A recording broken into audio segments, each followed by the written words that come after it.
Today I'm really excited to narrate a fantastic short little book by Dr. Joseph Murphy called How to Attract Money.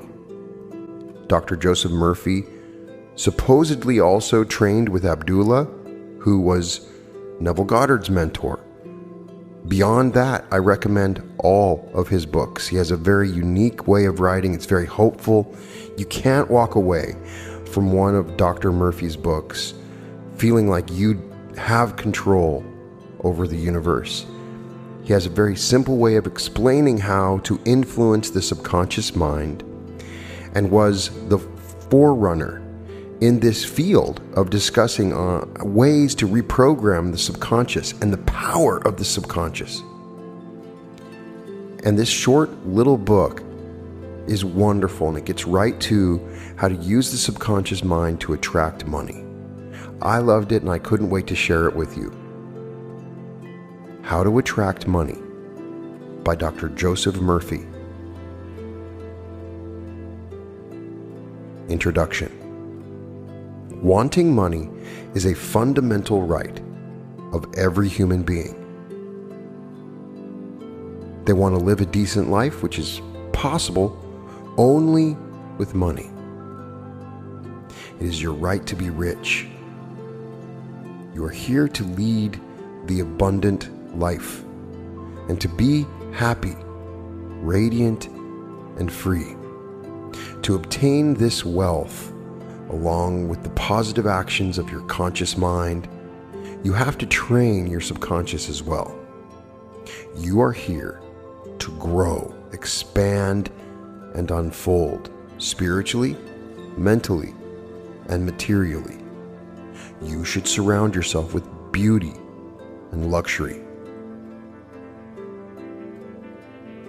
Chapter 1. Your right to be rich. It is your right to be rich. You are here to lead the abundant life and to be happy, radiant, and free. You should, therefore, have all the money you need to lead a full, happy, prosperous life. There is no virtue in poverty. The latter is a mental disease, and it should be abolished from the face of the earth. You are here to grow, expand, and unfold spiritually, mentally, and materially. You have the inalienable right to fully develop and express yourself along all lines. You should surround yourself with beauty and luxury. Why be satisfied with just enough to go around when you can enjoy the riches of the infinite? In this book, you will learn to make friends with money, and you will always have a surplus. Your desire to be rich is a desire for a fuller, happier, more wonderful life. It is a cosmic urge. It is good and very good. Begin to see money in its true significance as a symbol of exchange. It means to you freedom from want. It means beauty, luxury, abundance, and refinement. As you listen to this chapter, you are probably saying, I want more money. I am worthy of a higher salary than I am receiving. I believe most people are inadequately compensated. One of the reasons many people do not have more money is that they are silently or openly condemning it. They refer to money as filthy lucre, or they believe that love of money is the root of all evil. Another reason they do not prosper is that they have a sneaky, subconscious feeling that there is some virtue in poverty. This subconscious pattern may be due to early childhood training, superstition, or it could be based on a false interpretation of the scriptures. There is no virtue in poverty. It is a disease like any other mental disease. If you were physically ill, you would think there was something wrong with you. You would seek help or do something about the condition at once. Likewise, if you do not have money constantly circulating in your life, there is something radically wrong with you. Money is only a symbol. It has taken many forms as a medium of exchange down through the centuries, such as salt, beads, and trinkets of various kinds. In early times, man's wealth was determined by the number of sheep or oxen he had. It is much more convenient to write a check than to carry some sheep around with you to pay your bills. God does not want you to live in a hovel or to go hungry. God wants you to be happy, prosperous, and successful. God is always successful in all his undertakings, whether he makes a star or a cosmos. You may wish to take a trip around the world, study art in foreign countries, go to college, or send your children to a superior school. You certainly wish to bring up your children in lovely surroundings so that they might learn to appreciate beauty, order, symmetry, and proportion. You were born to succeed, to win, to conquer all difficulties, and to have all your faculties fully developed. If there is a financial lack in your life, do something about it. Get away immediately from all superstitious beliefs about money. Do not ever regard money as evil or filthy. If you do, you cause it to take wings and fly away from you. Remember that you lose what you condemn. Suppose, for example, you found gold, silver, lead, copper, or iron in the ground. Would you pronounce these things evil? God pronounced all things good. The evil comes from man's darkened understanding, from his unillumined mind, from his false interpretation of life, and his misuse of divine power. Uranium, lead, or some other metal could have been used as a medium of exchange. We use paper bills, checks, etc. Surely the piece of paper is not evil. Neither is the check. Physicists and scientists know today that the only difference between one metal and another is the number and rate of motion of the electrons revolving around a central nucleus. They are now changing one metal into another through a bombardment of the atoms in the powerful cyclotron. Gold, under certain conditions, becomes mercury. It will be only a little while until gold, silver, and other metals will be made synthetically in the chemical laboratory.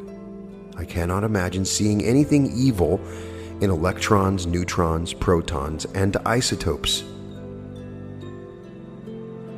The piece of paper in your pocket is composed of electrons and protons, arranged differently.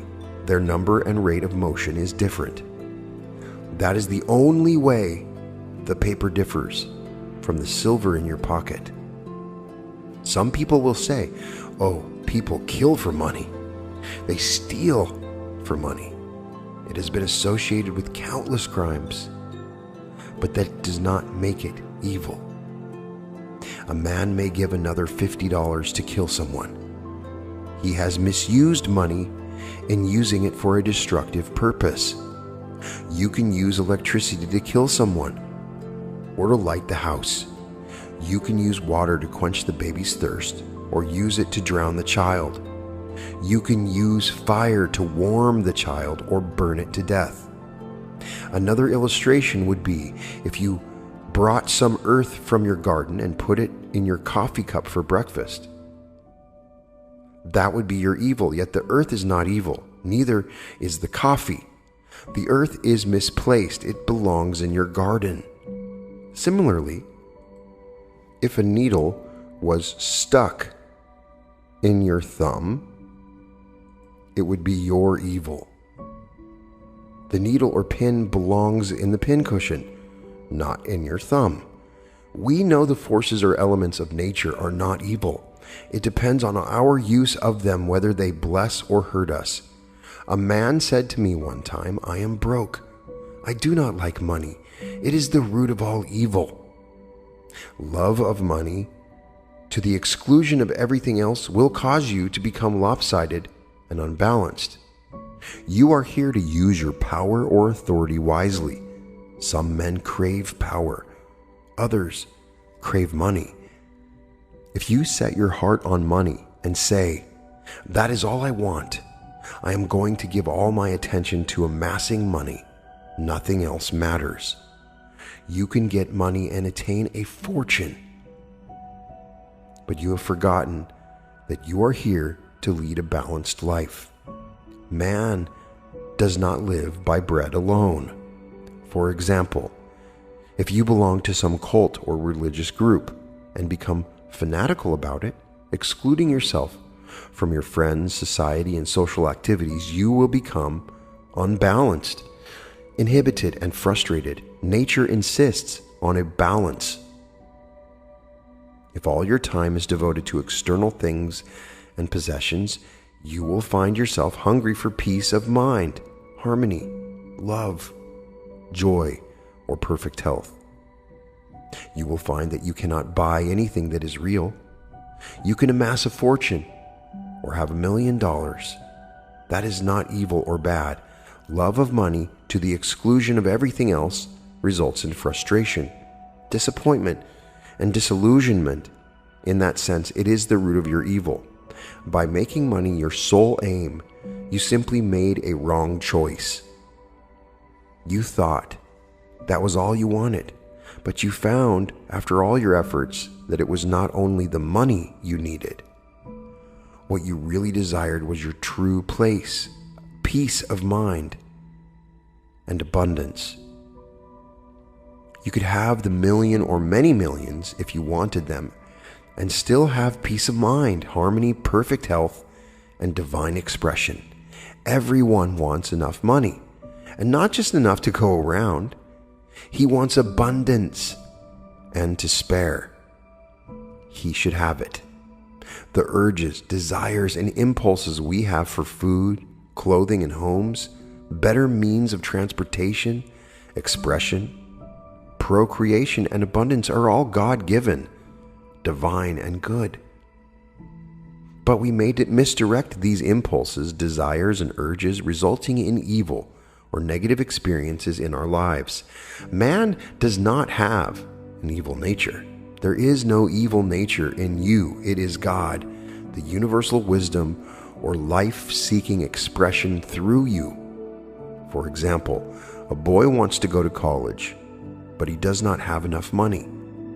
He sees other boys in the neighborhood going off to college, and the university, his desire increases. He says to himself, "I want an education too." Such a youth may steal or embezzle money for the purpose of going to college. The desire to go to college was basic and fundamentally good. He misdirected that desire or urge by violating the laws of society, the cosmic law of harmony, or the golden rule. Then he finds himself in trouble. However, if this boy knew the laws of mind and his unqualified capacity through the use of the spiritual power to go to college, he would be free and not in jail. Who put him in jail? He placed himself there. The policeman who locked him up in prison was an instrument of the man-made laws which he violated. He first imprisoned himself in his mind by stealing and hurting others. Fear and a guilt consciousness followed. This is the prison of the mind, followed by the prison walls made of bricks and stones. Money is a symbol of God's opulence, beauty, refinement, and abundance, and it should be used wisely, judiciously, and constructively to bless humanity in countless ways. It is merely a symbol of the economic health of the nation. When your blood is circulating freely, you are healthy. When money is circulating freely in your life, you are economically healthy. When people begin to hoard money to put it away in tin boxes and become charged with fear, there is economic illness. The crash of 1929 was a psychological panic. It was fear seizing the minds of people everywhere. It was a sort of negative hypnotic spell. You are living in a subjective and objective world. You must not neglect the spiritual food, such as peace of mind, love, beauty, harmony, joy, and laughter. Knowledge of the spiritual power is the means to the royal road to riches of all kinds, whether you desire is spiritual, mental, or material. The student of the laws of mind, or the student of the spiritual principle, believes and knows absolutely that regardless of the economic situation, stock market fluctuation, depression, strikes, war, or other conditions and circumstances, he will always be amply supplied regardless of what form of money may take. The reason for this is he abides in the consciousness of wealth. The student has convinced himself in his mind that wealth is forever flowing freely in his life, and there is always a divine surplus should there be a war tomorrow, and all the student's present holdings become valueless, as the German marks did after the First World War. He would still attract wealth and be cared for regardless of the form the new currency took. Wealth is a state of consciousness. It is a mind conditioned to divine supply forever flowing. The scientific thinker looks at money or wealth like the tide, i.e., it goes out, but it always comes back. The tides never fail. Neither will man supply when he trusts a tireless, changeless, immortal presence, which is omnipresent and flowing ceaselessly. The man who knows the workings of the subconscious mind is never, therefore, worried about the economic situation, stock market panics, devaluation, or inflation of currency, since he abides in the consciousness of God's eternal supply. Such a man is always supplied and watched over by an overshadowing presence. Behold the birds of the air, for they sow not, neither do they reap, nor gather into barns, yet your heavenly Father feedeth them. Are you not much better than they? As you consciously commune with the divine presence, claiming and knowing that it leads and guides you in all your ways, that it is a lamp unto your feet and a light on your path, you will be divinely prospered and sustained beyond your wildest dreams. Here is a simple way for you to impress your subconscious mind with the idea of constant supply or wealth. Quiet the wheels of your mind. Relax. Let go. Immobilize the attention. Get into a sleepy, drowsy, meditative state of mind. This reduces effort to the minimum. Then, in a quiet, relaxed, passive way, reflect on the following simple truths. Ask yourself, where do ideas come from? Where does wealth come from? Where did you come from? Where did your brain and your mind come from? You will be led back to the one source. You find yourself on a spiritual working basis now. It will no longer insult your intelligence to realize that wealth is a state of mind. Take this little phrase, repeat it slowly, 4 or 5 minutes for 3 or 4 times a day. quietly to yourself, particularly before you go to sleep. Money is forever circulating freely in my life, and there is always a divine surplus. As you do this regularly and systematically, the idea of wealth will be conveyed to your deeper mind, and you will develop a wealth consciousness. Idle, mechanical repetition will not succeed in building the consciousness of wealth. Begin to feel the truth of what you affirm. You know what you are doing and why you are doing it. You know your deeper self is responsive to what you consciously accept as true. In the beginning, people who are in financial difficulties do not get results with such affirmation as, I am wealthy, I am prosperous, I am successful. Such statements may cause their conditions to get worse. The reason is the subconscious mind will only accept the dominant of two ideas, or the dominant mood or feeling.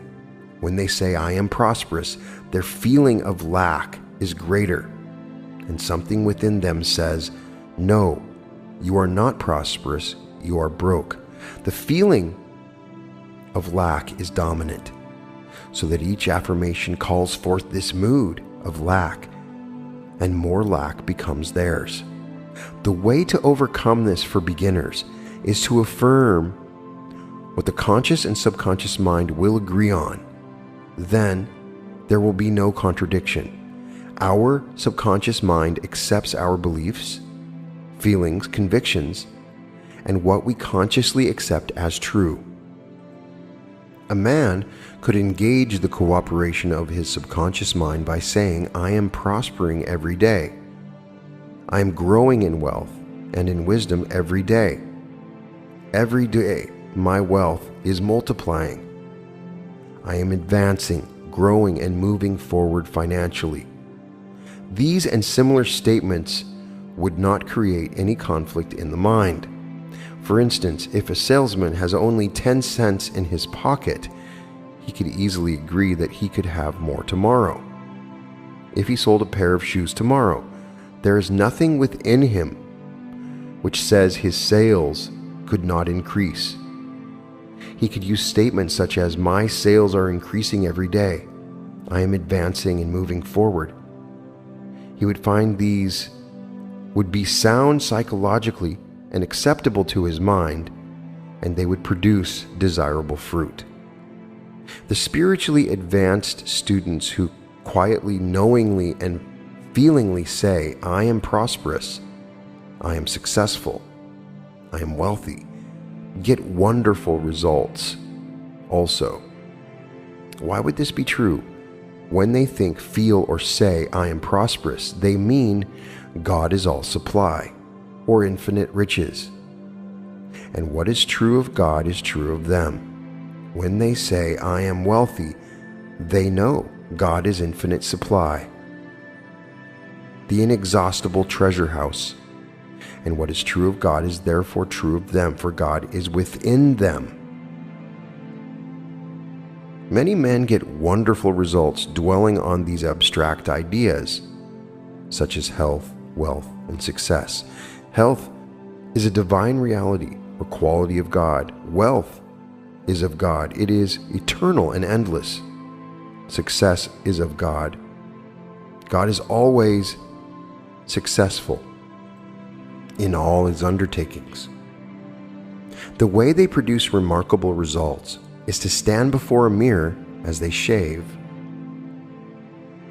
and repeat for 5 or 10 minutes, health, wealth, and success. They do not say, I am healthy or I am successful. They create no opposition in their minds. They are quiet and relaxed.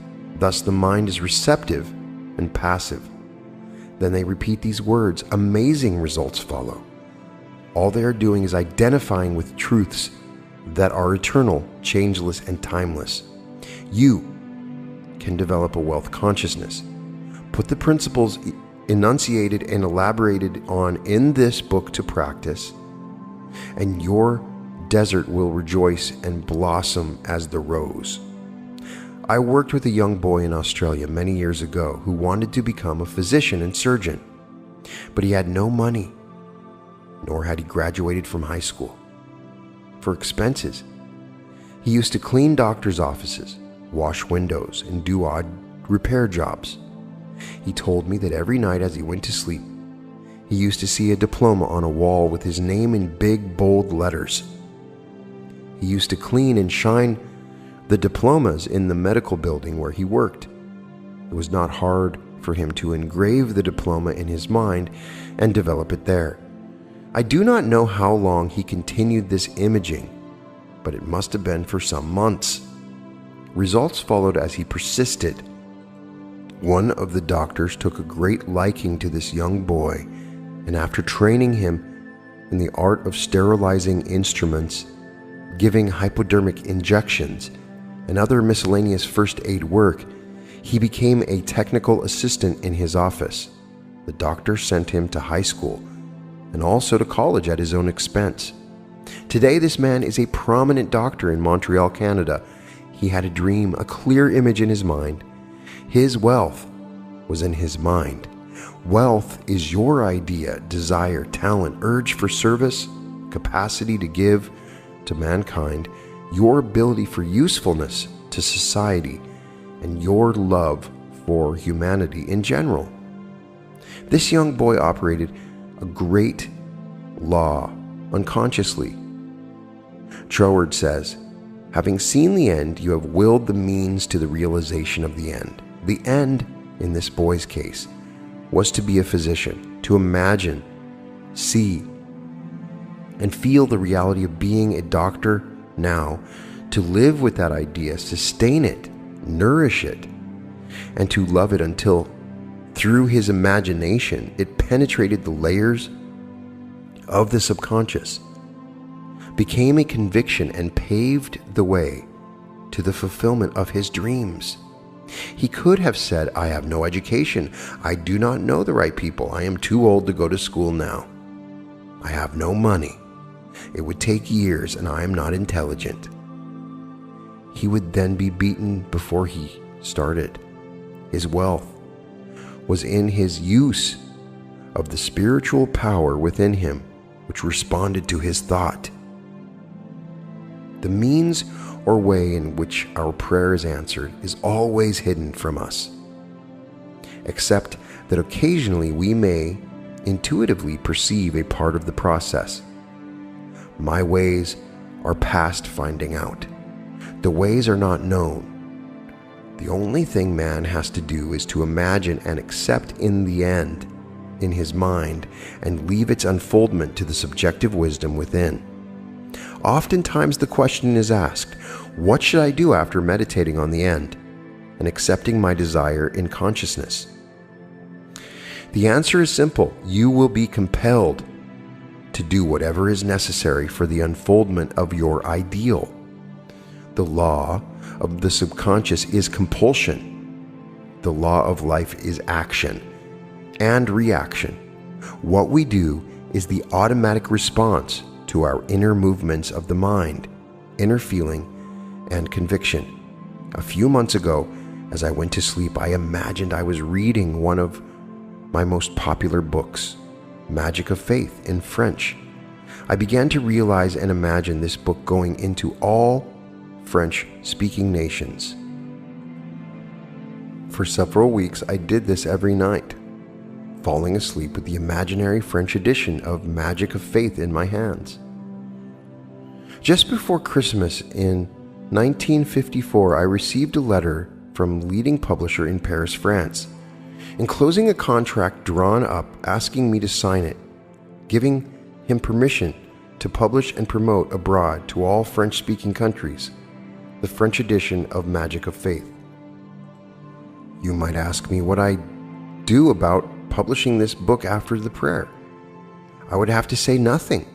The subjective wisdom took over and brought it to pass in its own way, which was far better than any method I could consciously desire. All of our external movements, motions, and actions follow the inner movements of the mind. Inner action precedes all outer action. Whatever steps you take physically, or what you seem to do objectively, will all be a part of a pattern which you were compelled to fulfill. Accepting the end wills the means to the realization of the end. Believe that you have it now, and you shall receive it. We must cease denying our good. Realize that the only thing that keeps us from the riches that lie all around us is our mental attitude, or the way we look at God, life, and the world in general. Know, believe, and act on the positive assumption that there is no reason why you cannot have, be, and do whatever you wish to accomplish through the great laws of God. Your knowledge of how your mind works is your Savior and Redeemer. Thought and feeling are your destiny. You possess everything by right of consciousness. The consciousness of health produces health. The consciousness of wealth produces wealth. The world seems to deny or oppose what you pray for. Your senses sometimes mock and laugh at you. If you say to your friend that you are opening up a new business for yourself, he may proceed to give you all the reasons why you are bound to fail. If you are susceptible to his hypnotic spell, he may instill fear of failure in your mind as you become aware of the spiritual power which is one and indivisible, and which responds to your thought. You will reject the darkness and ignorance of the world and know that you possess all the equipment, power, and knowledge to succeed. To walk on the royal road to riches, you must not place obstacles and impediments on the pathway of others. Neither must you be jealous or envious of others. Actually, when you entertain these negative states of mind, you are hurting and injuring yourself because you are thinking and feeling it. The suggestion, as Quimby said, you give to another, you are giving to yourself. This is the reason that the law of golden rule is a cosmic divine law. I am sure you have heard men say, "That fellow has a racket. He is a racketeer. He is getting money dishonestly. He is a faker. I knew him when he had nothing. He is crooked, a thief, and a swindler." If you analyze the man who talks like that, he is usually in want or suffering from some financial or physical illness. Perhaps his former college friends went up the ladder of success and excelled him. Now he is bitter and envious of their progress. In many instances, this is the cause of his downfall. Thinking negatively of these classmates and condemning their wealth causes the wealth and prosperity he is praying for to vanish and flee away. He is condemning the things he is praying for. He is praying two ways. On the one hand, he is saying, "God is prospering me." And in the next breath, silently or audibly, he is saying, "I resent that fellow's wealth." Always make it a special point to bless the other person and rejoice in his prosperity and success. When you do, you bless and prosper yourself. If you go into the bank and you see your competitor across the street deposit 20 times more than you do, or you see him deposit $10,000, rejoice and be exceedingly glad to see God's abundance being manifested through one of his sons. You are then blessing and exalting what you are praying for. What you bless, you multiply.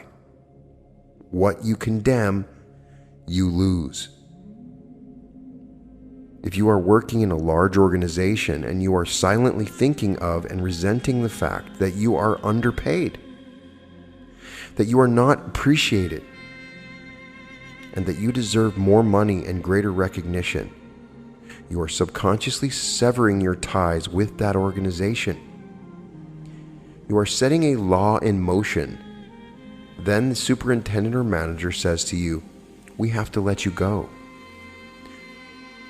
You dismissed yourself. The manager was simply the instrument through which your own negative mental state was confirmed. In other words, he was a messenger telling you that you conceived as true about yourself. It was an example of the law of action and reaction. The action was the internal movement of your mind. The reaction was the response of the outer world to conform to your inner thinking. Perhaps as you read this, you are thinking of someone who has prospered financially by taking advantage of others, by defrauding them, by selling them unsound investments in property, etc. The answer to this is obvious, because if we rob, cheat, or defraud another, we do the same to ourselves. In reality, in this case, we are actually hurting or robbing from ourselves. We are in a mood of lack in the first place, which is bound to attract loss to us. The loss may come in many ways. It may come in loss of health, prestige, peace of mind, social status, sickness in the home or in the business. It may not necessarily come in loss of money. We must not be short-sighted and think that the loss has to come in just dollars and cents. Isn't it a wonderful feeling to place your head on the pillow at night and feel you are at peace with the whole world, and that your heart is full of goodwill toward all? There are some people who have accumulated money the wrong way, by trampling on others, trickery, deceit, and chicanery. What is the price? Sometimes it is mental and physical disease, guilt, complexes, insomnia, or hidden fears. As one man said to me, "Yes, I rode roughshod over others. I got what I wanted, but I got cancer doing it." He realized he had attained his wealth in the wrong way. You can be wealthy and prosperous without hurting anyone. Many men are constantly robbing themselves. They steal from themselves peace of mind, health, joy, inspiration, happiness, and the laughter of God. They may say that they have never stolen, but is it true? Every time we resent another, or are jealous or envious of another's wealth or success, we are stealing from ourselves. These are the thieves and robbers which Jesus cast out, the temples. Likewise, you must cast them out incisively and decisively. Do not let them live in your mind. Cut their heads off with the fire of right thought and feeling. I remember in the early days of the war, reading about a woman in Brooklyn, New York, who went around from store to store buying up all the coffee she could. She knew it was going to be rationed. She was full of fear that there would not be enough for her. She bought as much as she could and stored it in the cellar. That evening, she went to church services, and when she came home, burglars had broken down the door, stolen not only the coffee, but silverware, money, jewelry, and other things. This good woman said what they all say: "Why did this happen to me when I was at church? I never stole from anyone." Is it true? Was she not in the consciousness of lack and fear when she began to hoard supplies of coffee? Her mood and fear of lack were sufficient to bring about loss in her home and possessions. She did not have to put her hand on the cash register or rob a bank. Her fear of lack produced lack. This is the reason that many people who are what society calls good citizens suffer loss. They are good in the worldly sense, i.e., they pay their taxes, they obey the laws, vote regularly, and are generous to charities, but they are resentful of others, possessions, their wealth, or societal position. If they would like to take money when no one was looking, such an attitude is definitely and positively a state of lack, and may cause the person who indulges in such a mental state to attract charlatans or knaves who may swindle or cheat them in some business transaction. Before the outer thief robs us, we have first robbed ourselves. There must be an inner thief before the outer one appears. A man can have a guilt complex and accuse himself constantly. I knew such a man. He was very honest as a teller in a bank. He never stole any money, but he had an illicit romance. He was supporting another woman and denying his family. He lived in fear that he would be discovered. A deep sense of guilt resulted.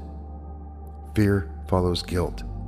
Fear causes a contraction of the muscles and mucous membranes. Acute sinusitis developed. Medication gave him only temporary relief. I explained to this client the cause of this trouble and told him the cure was to give up his outside affair. He said he couldn't. She was his soulmate, and that he had tried. He was always condemning and accusing himself. One day he was accused by one of the officials of the bank of having embezzled some money. It looked serious for him as the evidence was circumstantial. He became panic-stricken and realized the only reason he was wrongfully accused was that he had been accusing and condemning himself.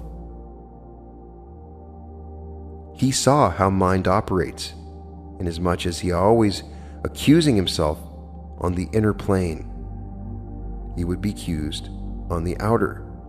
He broke off the relationship immediately with the other woman due to the shock of being accused of embezzling, and began to pray for divine harmony and understanding between himself and the bank official.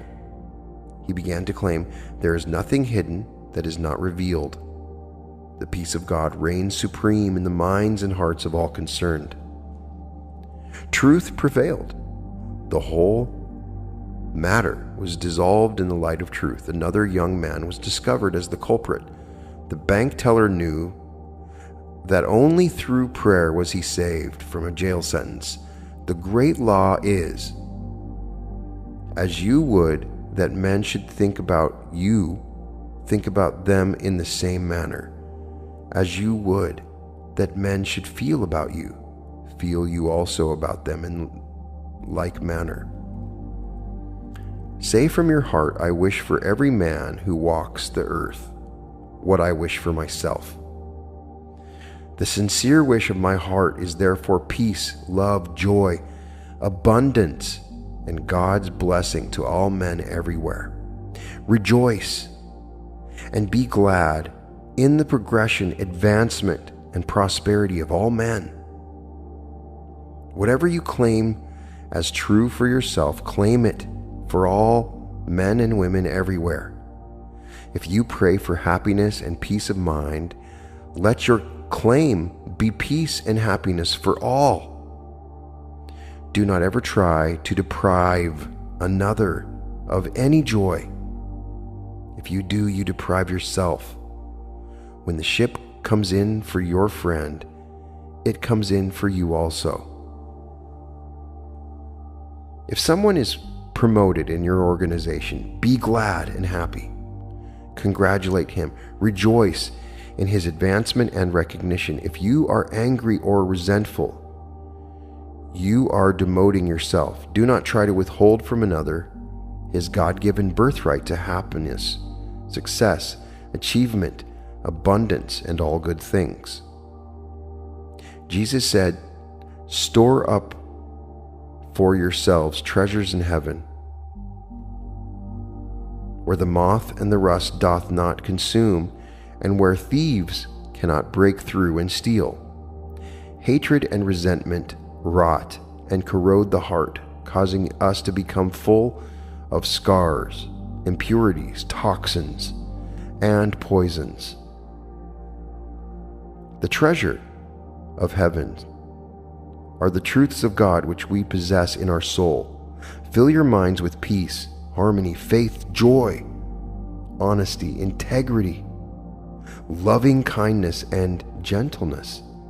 Then you will be sowing for yourself treasures in the heavens of your own mind. If you are seeking wisdom regarding investments, or if you are worried about your stocks or bonds, quietly claim.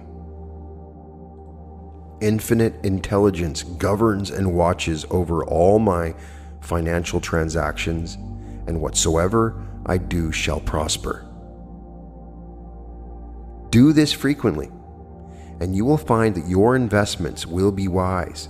Moreover, you will be protected from loss, as you will be prompted to sell your securities or holdings before any loss accrues to you.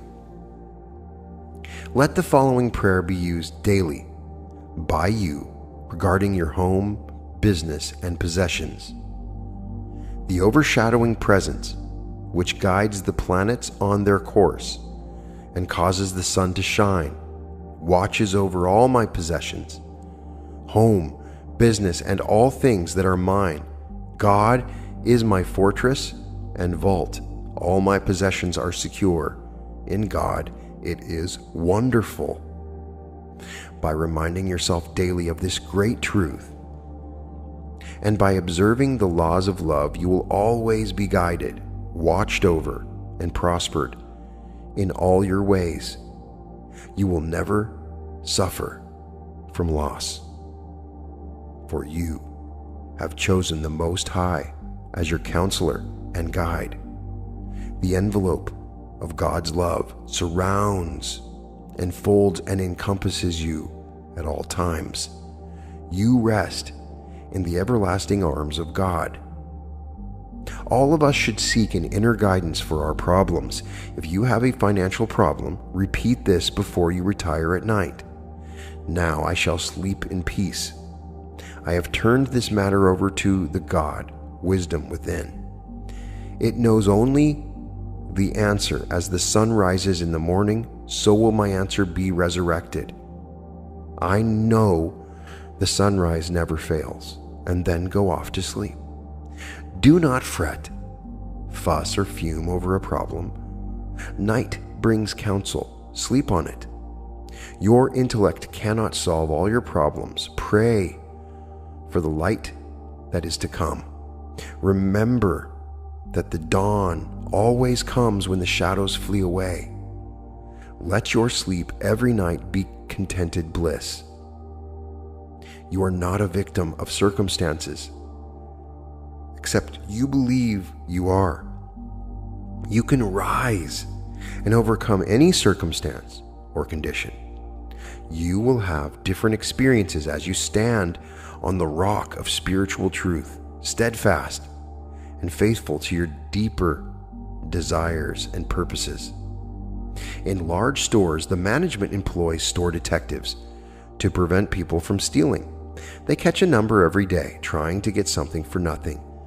All such people are living in the consciousness of lack and limitation, and they are stealing from themselves, attracting at the same time all manner of loss.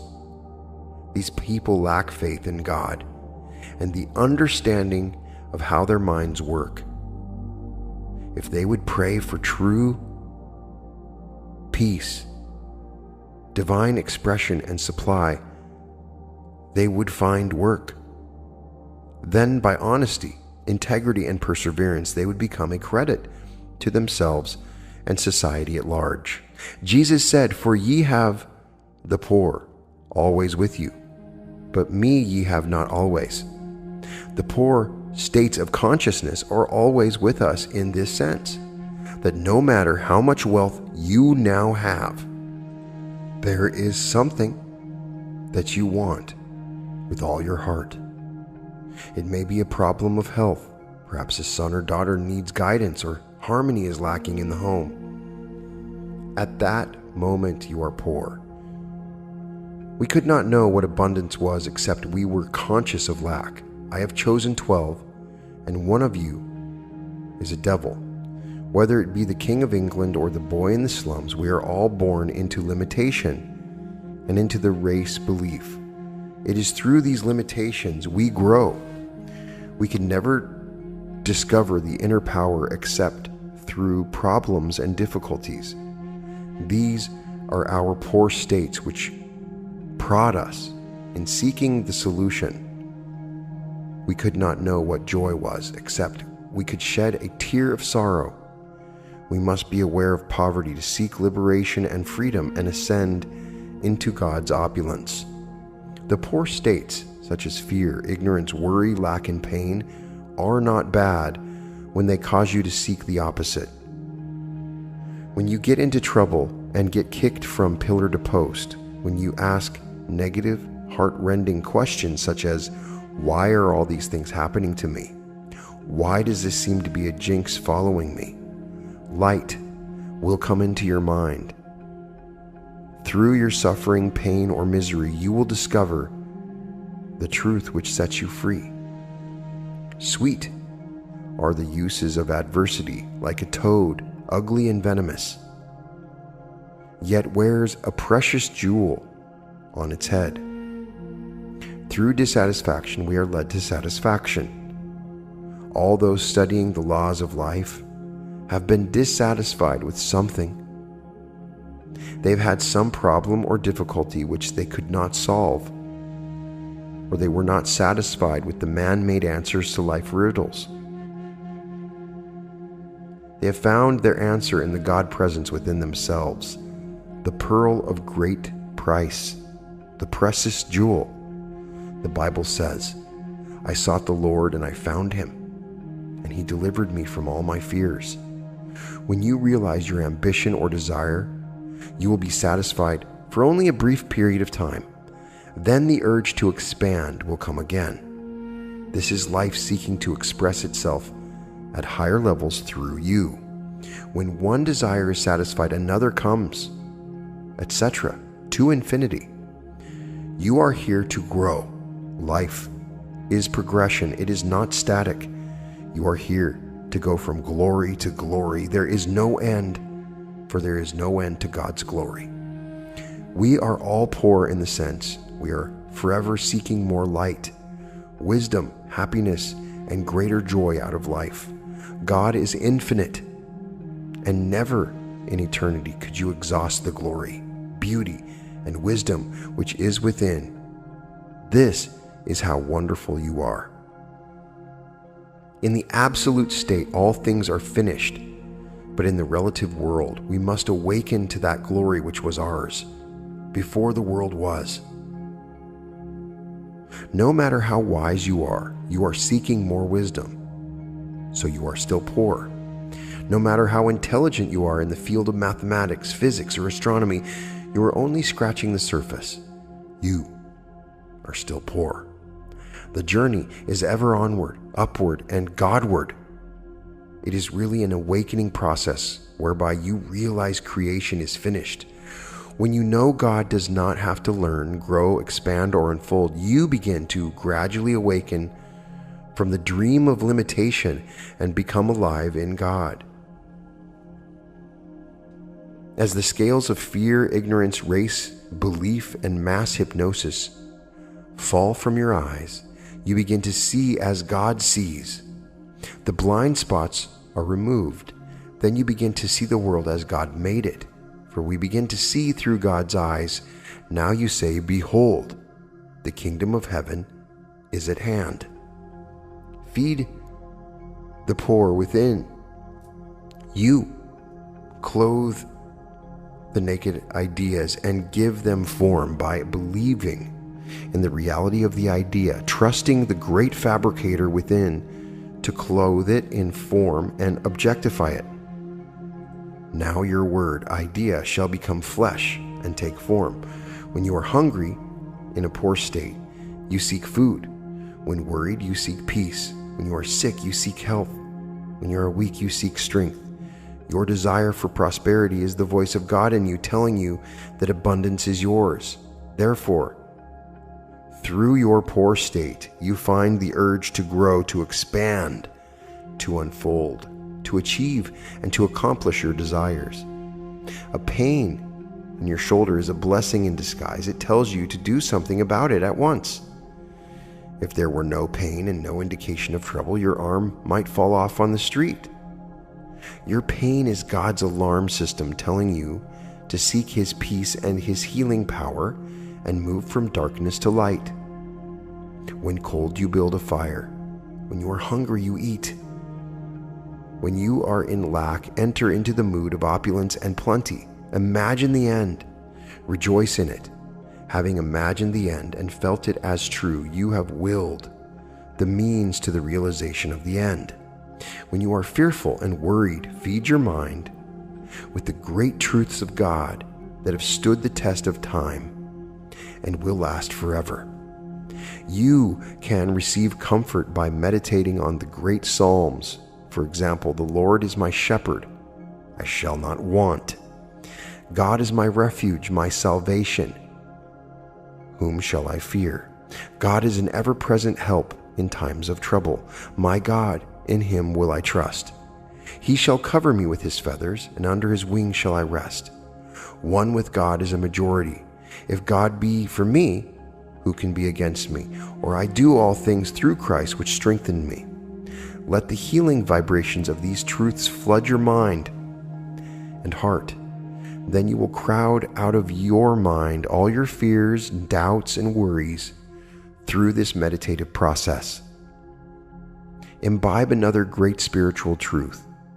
A merry heart maketh a cheerful countenance. A merry heart hath a continual feast. A merry heart doeth good like a medicine. A broken spirit drieth the bones. Therefore, I put thee in remembrance that thou stir up the gift of God within thee. Begin now to stir up the gift of God by completely rejecting the evidence of senses, the tyranny and despotism of the race mind, and give complete recognition to the spiritual power within you as the only cause, the only power, and the only presence. Know that it is a responsive and beneficent power.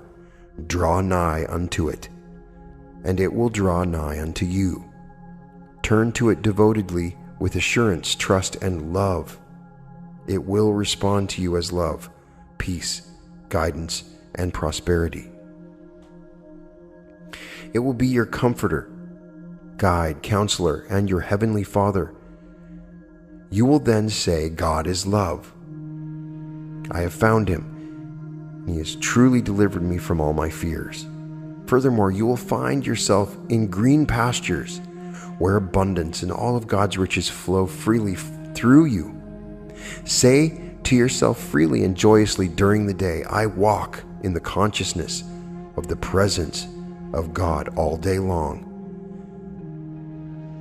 His fullness flows through me at all times, filling up all the empty vessels in my life. When you are filled full of the feeling of being what you long to be, your prayer is answered. Are all the vessels full in your life?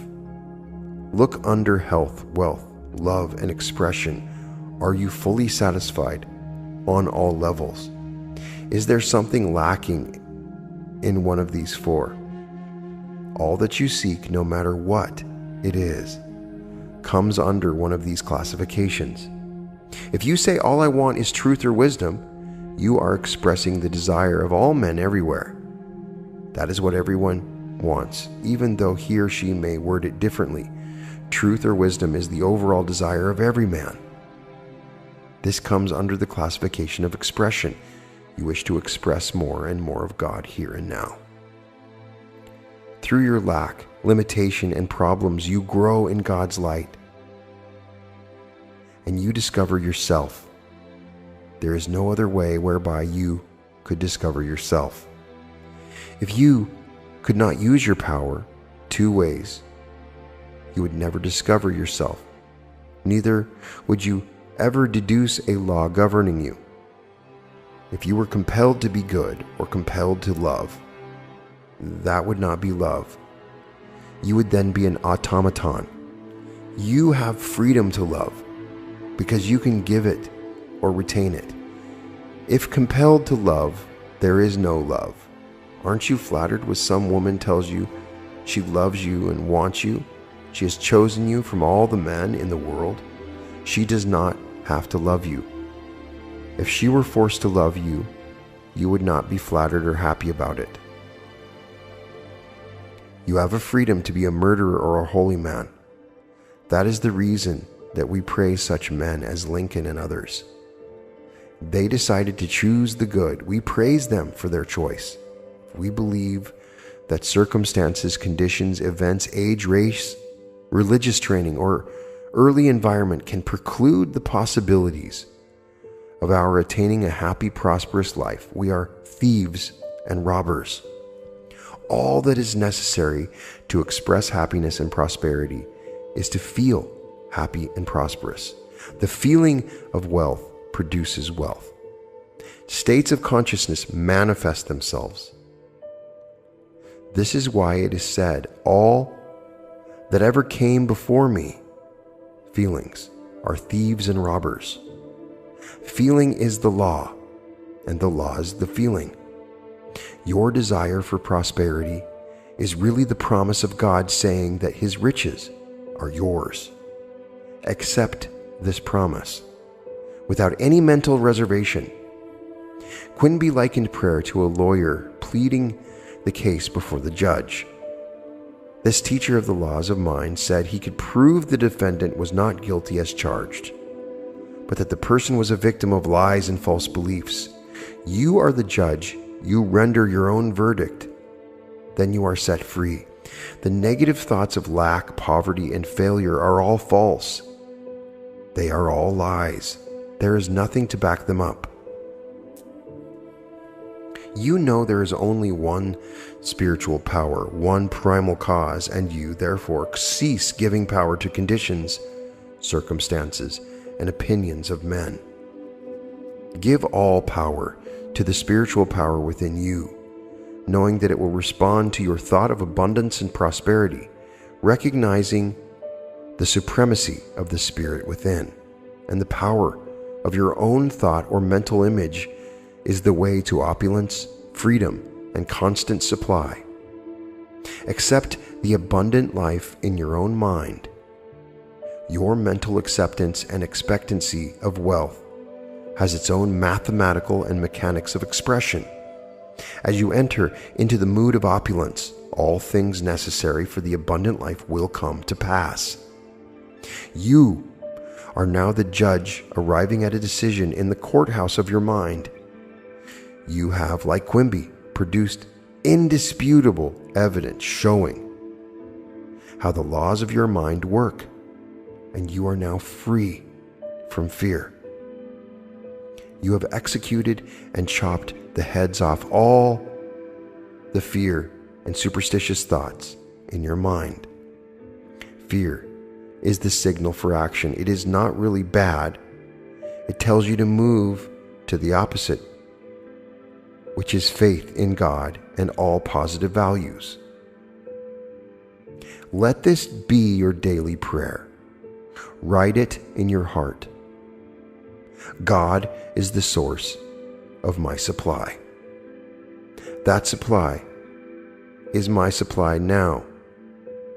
His riches flow to me freely, copiously, and abundantly. I am forever conscious of my true worth. I give my talents freely, and I am wonderfully, divinely compensated. Thank you, Father. Chapter 2. The Road to Riches. Riches are of the mind. Let us suppose for a moment that a physician's diploma was stolen together with his office equipment. I am sure you would agree that his wealth was in his mind. He could still carry on, diagnose disease, prescribe, operate, and lecture on materia medica. Only his symbols were stolen. He could always get additional supplies. His riches were in his mental capacity, knowledge to help others, and his ability to contribute to humanity in general. You will always be wealthy when you have an intense desire to contribute to the good of mankind. Your urge for service, i.e., to give of your talents to the world, will always find a response in the heart of the universe. I knew a man in New York during the financial crisis of 1929 who lost everything he had, including his home and all his life savings. I met him after a lecture which I had given at one of the hotels in the city. This was what he said: "I lost everything. I made $1 million in 4 years. I will make it again. All I've lost is a symbol. I can again attract the symbol of wealth in the same way that honey attracts flies." I followed the career of this man for several years to discover the key to his success. The key may seem strange to you, yet it is a very old one. The name he gave the key was change water into wine. He read this passage in the Bible and he knew it was the answer to perfect health, happiness, peace of mind, and prosperity. Wine in the Bible always means the realization of your desires, urges, plans, dreams, propositions. In other words, it is the things you wish to accomplish, achieve, and bring forth. Water in the Bible usually refers to your mind or consciousness. Water takes the shape of any vessel into which it is poured. Likewise, whatever you feel and believe as true will become manifest in your world. Thus, you are always changing water into wine. The Bible was written by illumined men. It teaches practical, everyday psychology and a way of life. One of the cardinal tenets of the Bible is that you determine, mold, fashion, and shape your own destiny through right thought, feeling, and beliefs. It teaches you that you can solve any problem, overcome any situation, and that you are born to succeed, to win, and to triumph. In order to discover the royal road to riches and receive the strength and security necessary to advance in life, you must cease viewing the Bible in the traditional way. The above man, who was in a financial crisis, used to say to himself frequently during the days when he was without funds, "I can change water into wine." These words meant to him, I can exchange the poverty ideas in my mind for the realization of my present desires or needs, which are wealth and financial supply. His mental attitude, water, was, once I made a fortune honestly, I will make it again, wine. His regular affirmation consisted of, I attracted the symbol, money, once I am attracting it again. I know this and feel it is true, wine. The man went to work as a salesman for a chemical organization. Ideas for the better promotion of their products came to him. He passed them on to his organization. It was not long until he became vice president. Within 4 years, the company made him president. His constant mental attitude was, I can change water into wine. Look upon the story in John of changing water into wine in a figurative way and say to yourself, as the above-mentioned chemical salesman did, I can make the invisible ideas, urges, and dreams and desires of mine visible because I have discovered a simple, universal law of mind. The law he demonstrated is the law of action and reaction. It means your external world, body, circumstance, environment, and financial status are always a perfect reflection of your inner thinking, beliefs, feelings, and convictions. This being true, you can now change your inner pattern of thought by dwelling on the idea of success, wealth, and peace of mind. As you busy your mind with these latter concepts, these ideas will gradually seep into your mentality like seeds planted in the ground. As all seeds, thoughts, and ideas grow after their kind, so will your habitual thinking and feeling manifest in prosperity, success, and peace of mind. Wise thought, action, is followed by right action, reaction. You can acquire riches when you become aware of the fact that prayer is a marriage feast. The feast is a psychological one. You meditate on, mentally eat of, your good or your desire until you become one with it. I will now cite a case history from my files relating how a young girl performed her first miracle in transforming water into wine. She operated a very beautiful hair salon. Her mother became ill, and she had to devote considerable time at home, neglecting her business. During her absence, 2 of her assistants embezzled funds. She was forced into bankruptcy, lost her home, and found herself deeply in debt. She was unable to pay hospital bills for her mother, and she was now unemployed. I explained to this woman the magic formula of changing water into wine. Again, we made it clear to her that wine means answered prayer or the objectification of her ideal. She was quarreling with the outside world. She said, "Look at the facts. I have lost everything. It is a cruel world. I cannot pay my bills. I do not pray, for I have lost hope." She was so absorbed and engrossed in the material world that she was completely oblivious to the internal cause of her situation. As we talked, she began to understand that she had to resolve the quarrel in her mind. No matter what your desire or ideal is, as you read this book, you will also find some thought or idea in your mind opposed to it. For example, your desire may be for health. Perhaps there are several thoughts which has these in your mind simultaneously. Can't be healed. I have tried, but it is no use. It's getting worse. I don't know enough about spiritual mind healing. As you study yourself, don't you have a tug of war in your mind? Like this girl, you find environment and external affairs challenging your desire of expression, wealth, and peace of mind. True prayer is a mental marriage feast, and it teaches us all how to resolve the mental conflict. In prayer, you write what you believe in your own mind. Emerson said, "A man is what he thinks all day long. By your habitual thinking, you make your own mental laws of belief. By repeating a certain train of thought, you establish definite options and beliefs in the deeper mind called the subconscious. Then such mental acceptances, beliefs, and opinions direct and control all the outer actions. To understand this and begin to apply it is the first step in changing water into wine, or changing lack and limitation into abundance and opulence. The man who is unaware of his own inner spiritual powers is therefore subject to race beliefs, lack, and limitation. Open your Bible now and perform your first miracle. As this beauty operator did, you can do it.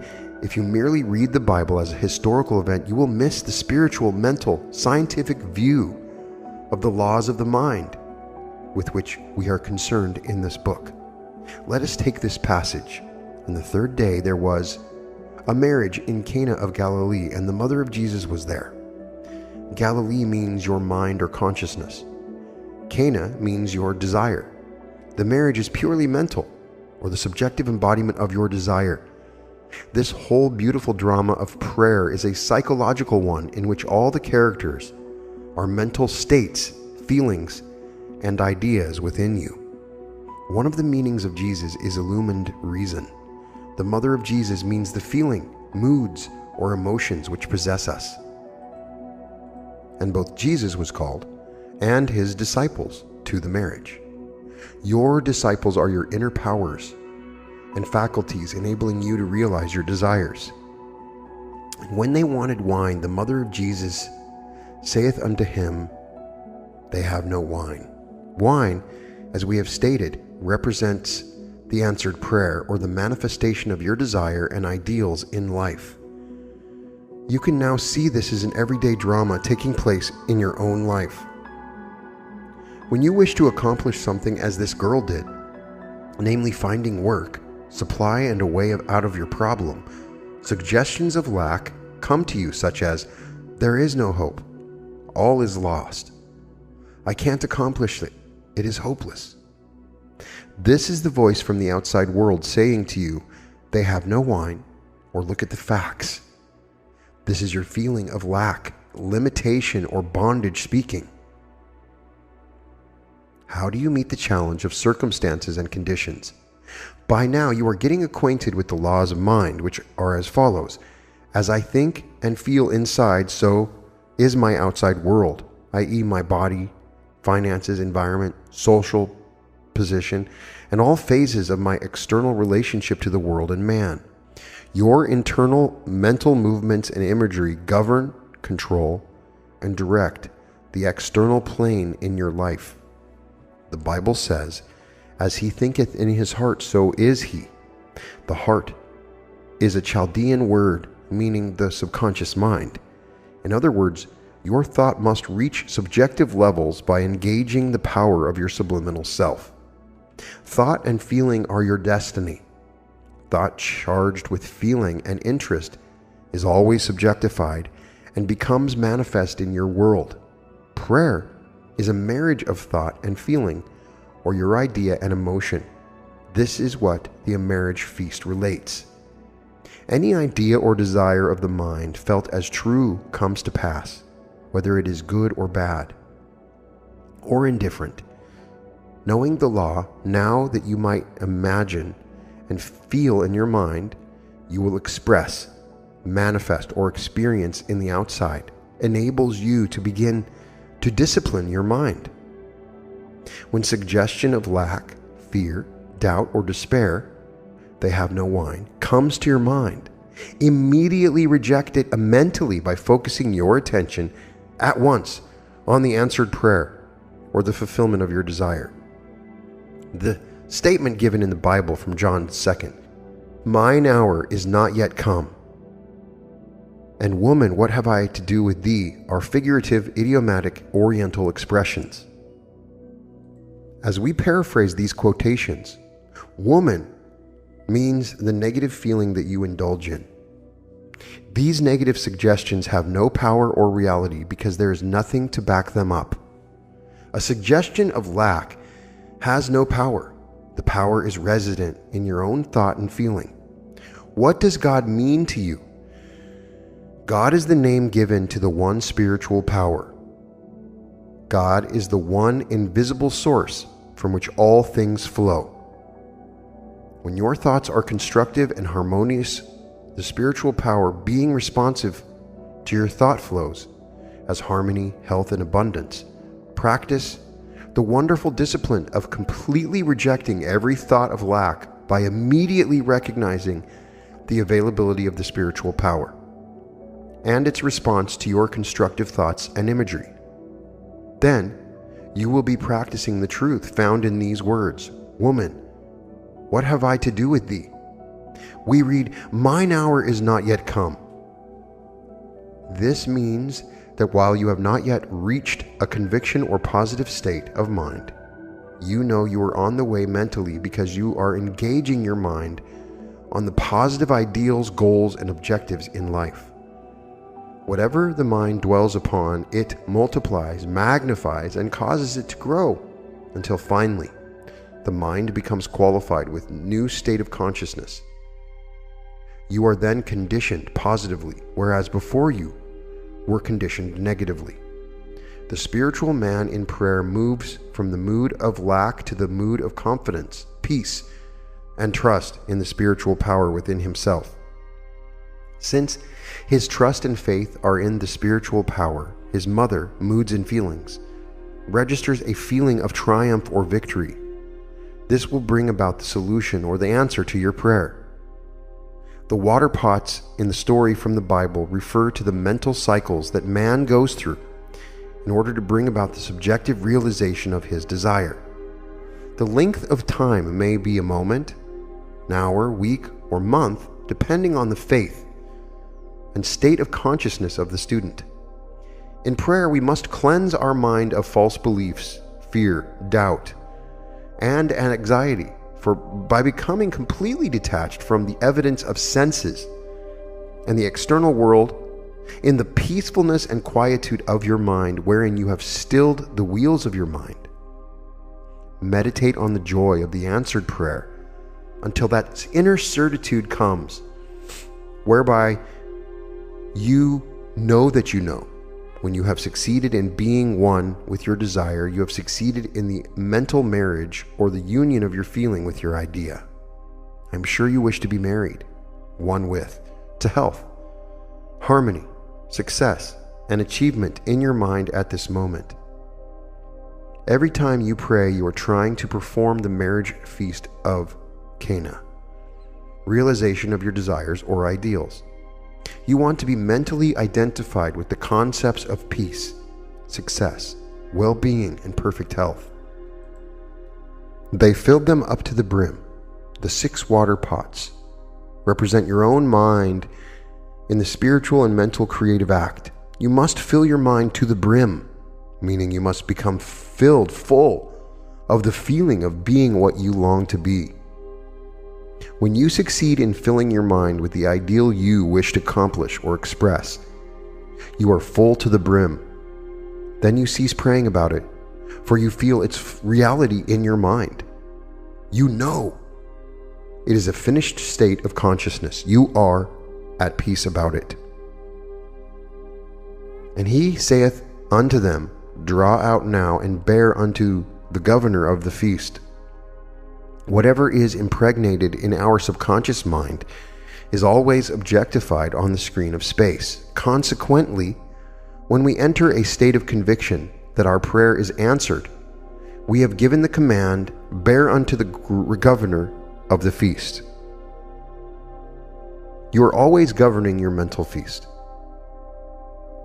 During the day, thousands of the thoughts, suggestions, opinions, sights, and sounds reach your eyes and ears. You can reject them as unfit for mental consumption or entertain them as you choose. Your conscious, reasoning, intellectual mind is the governor of the feast. When you consciously choose to entertain, meditate, feast upon, and imagine your heart's desire as true, it becomes a living embodiment and a part of your mentality, so that your deeper self gives birth or expression to it. In other words, what is impressed subjectively, it is expressed objectively. Your senses or conscious mind see the objectification of your good. When the conscious mind becomes aware of water made into wine, it becomes aware of the answered prayer. Water might be called also the invisible, formless spiritual power, unconditioned consciousness. Wine is conditioned consciousness, or the mind giving birth to its beliefs and convictions. The servants which draw the water for you represent the mood of peace, confidence, and faith. According to your faith or feeling, your good is attracted or drawn to you. Imbibe, cherish, fall in love with these spiritual principles which are discussed in this book. In the first recorded miracle of Jesus, you are told that prayer is a marriage feast, or the mind uniting with its desire. Love is the fulfilling of the law. Love is really an emotional attachment, a sense of oneness with your good. You must be true to that which you love. You must be loyal to your purpose or to your ideal. We are not being true to the one we love when we are flirting or mentally entertaining other marriages with fear, doubt, worry, anxiety, or false beliefs. Love is a state of oneness, a state of fulfillment. Refer to the book by the author, Love is Freedom. When this simple drama was explained to the beauty operator mentioned above, she became rich mentally. She understood this drama and she put it into practice in her life. This is how she prayed. She knew that the water, her own mind, would flow and fill up the empty vessels in response to her new way of thinking and feeling. At night, this client became very quiet and still, relaxed her body, and began to use constructive imagery. The steps she used are as follows. First step, she began to imagine the local bank manager was congratulating her on her wonderful deposit in the bank. She kept imagining that for about 5 minutes. The second step, in her imagination, she heard her mother saying to her, "I am so happy about your wonderful new position." She continued to hear her say this in a happy, joyous way for about 3 to 5 minutes. The third step, she vividly imagined the writer was in front of her performing her marriage ceremony. This woman heard me saying, as the officiating minister, "I now pronounce you man and wife." Completing this routine, she went off to sleep, feeling fulfilled, full, sensing and feeling within herself the joy of the answered prayer. Nothing happened for 3 weeks. In fact, things got much worse. But she persevered, refusing to take no for her answer. She knew that in order to grow spiritually, she too had to perform her first miracle by changing her fear to faith, her mood of lack to a mood of opulence and prosperity. By changing consciousness water into the conditions, circumstances, and experiences she wished to express. Consciousness, awareness, beingness, principle, spirit, or whatever name you give it, is the cause of all. It is the only presence and power. The spiritual power or spirit within us is the cause and substance of all things. All things, birds, trees, stars, sun, moon, earth, gold, silver, and platinum, are its manifestations. It is the cause and substance of all things. There is none else. Understanding this, she knew that water, consciousness, could become supply in the form of money, true place or true expression for herself, health for her mother, as well as companionship and fullness of life. She saw this simple yet profound truth in the twinkling of an eye, and she said to me, "I accept my good." She knew that nothing is hidden from us. All of God is within us, waiting for our discovery and inquiry. In less than a month, this young girl got married. The writer performed the ceremony. I pronounced the words she heard me say over and over again in her meditative, relaxed state. "I now pronounce you man and wife." Her husband gave her a check for $24,000 as a wedding present, as well as a trip around the world. Her new expression as a beauty operator was beautify her home and garden and make the desert of her mind rejoice and blossom as the rose. She changed water into wine. Water, or her consciousness, became charged or conditioned by her constant, true, happy imagery. These images, when sustained regularly, systematically, and with faith in the developing powers of the deeper mind, will come out of the darkness, subconscious mind, into light, objectified on the screen of space. There is one important rule. Do not expose this newly developed film to the shattering light of fear, doubt, despondency, and worry. Whenever worry or fear knocks at your door, immediately turn to the picture you developed in your mind and say to yourself, "A beautiful picture is being developed now in the dark house of my mind." Mentally pour on that picture your feeling of joy, faith, and understanding.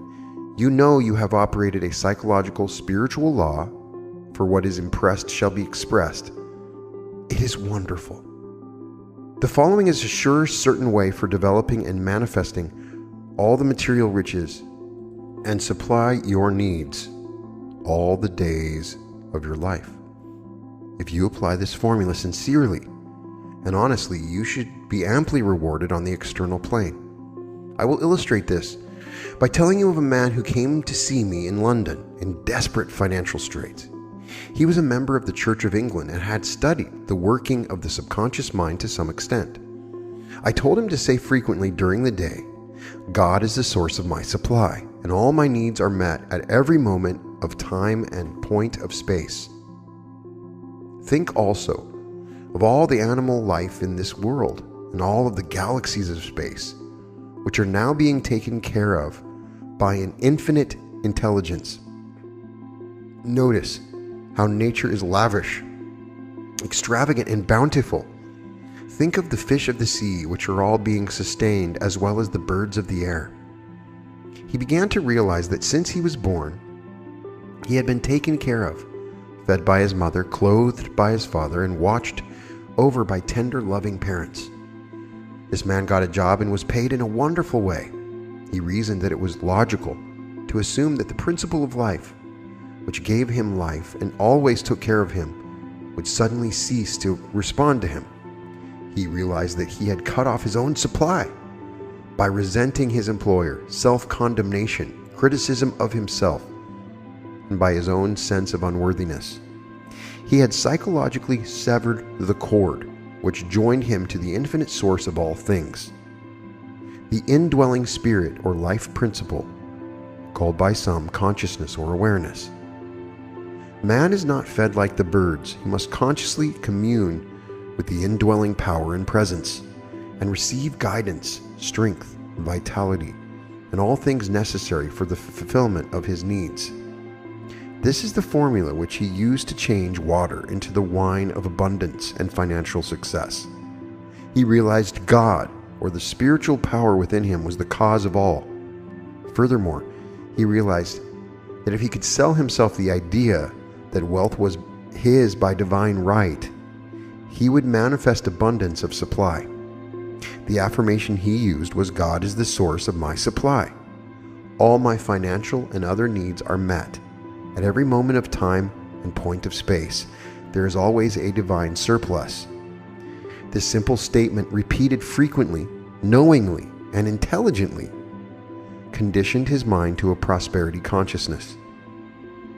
All he had to do was to sell himself this positive idea, in the same way a good salesman has to sell himself on the merits of his product. Such a person is convinced of the integrity of his company, the high quality of the product, the good service which it will give the customer, and the fact that the price is right, etc. I told him whenever negative thoughts came to his mind, which would happen, not to fight or quarrel with them in any way, but simply go back to the spiritual mental formula and repeat it quietly and lovingly to himself. Negative thoughts came to him in avalanches at times, in the form of a flood of negativity. Each time he met with the positive, firm, loyal conviction, God supplies all my needs, there is a divine surplus in my life. He said that as he drove his car and went through his day's routine, a host of sundry miscellaneous negative concepts crowded his mind from time to time, such as, there is no hope, you are broke. Each time such negative thoughts came, he refused their mental admission by turning to the eternal source of wealth, health, and all things which he knew to be his own spiritual awareness. Definitely and positively he claimed, God is the source of my supply, and that supply is mine now. Or there is a divine solution, God's wealth is my wealth, and other affirmative positive statements which charged his mind with hope, faith, expectancy, and ultimately a conviction in an ever-flowing fountain of riches, supplying all his needs copiously, joyously, and endlessly. The negative flood of thoughts came to him as often as 50 times in an hour. Each time, he refused to open the door of his mind to these gangsters, assassins, and thieves, which he knew would only rob him of peace, wealth, success, and all good things. Instead, he opened the door of his mind to the idea of God's eternal life principle of supply flowing through him as wealth, health, energy, power, and all things necessary to lead a full and happy life here. As he continued to do this, the second day, not so many thieves knocked at his door.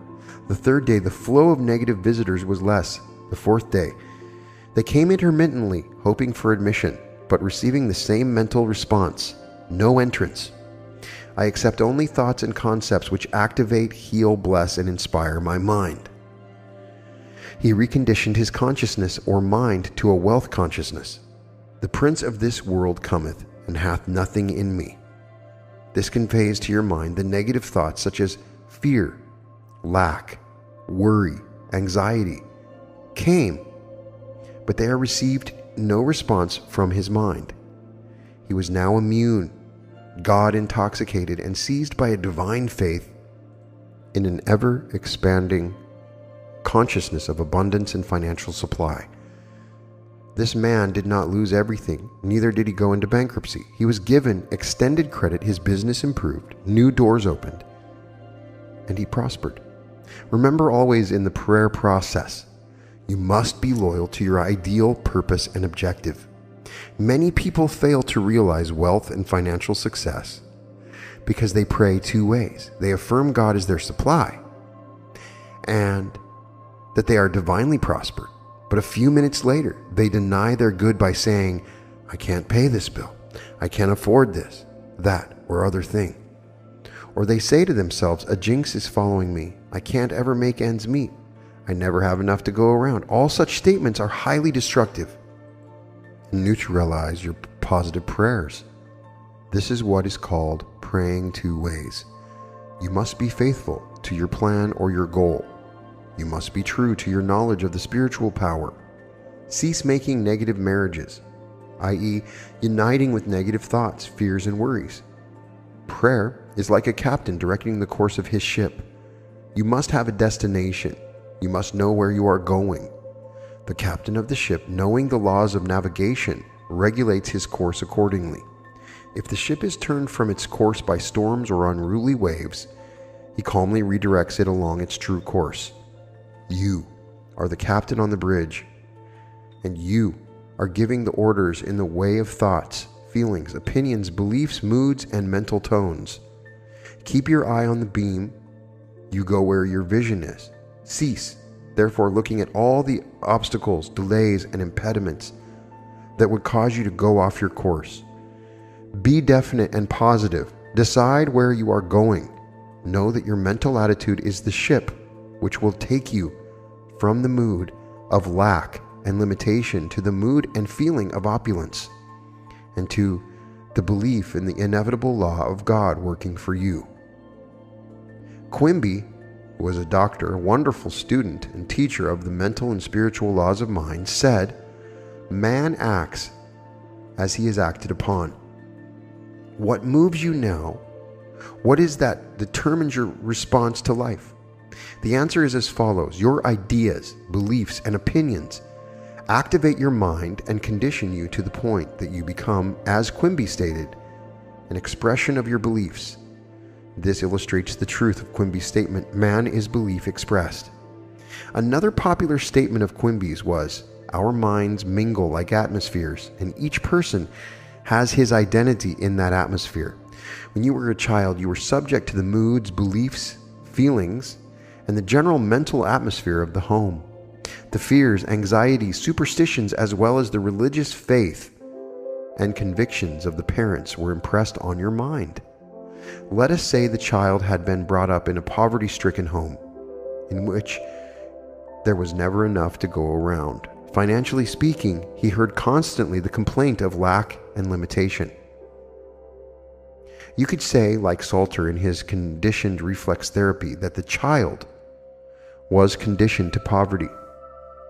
The young man may have a poverty complex based on his early experiences, training, and beliefs, but he can rise above any situation and become free. This is done through the power of prayer. I knew a young boy, age 17, who was born in a place called Hell's Kitchen in New York. He listened to some lectures I was giving in Steinway Hall, New York at the time. This boy realized he had been the victim of negative, destructive thinking, and that he did not redirect his mind along constructive channels. The world mind, with its fears, failures, hates, and jealousies, would move in and control him. Man acts as he is acted upon. It stands to reason, as Quimby knew, that if man will not take charge of his own house, mind, the propaganda, false beliefs, fears, and worries of the phenomenalistic world will act as a hypnotic spell over him.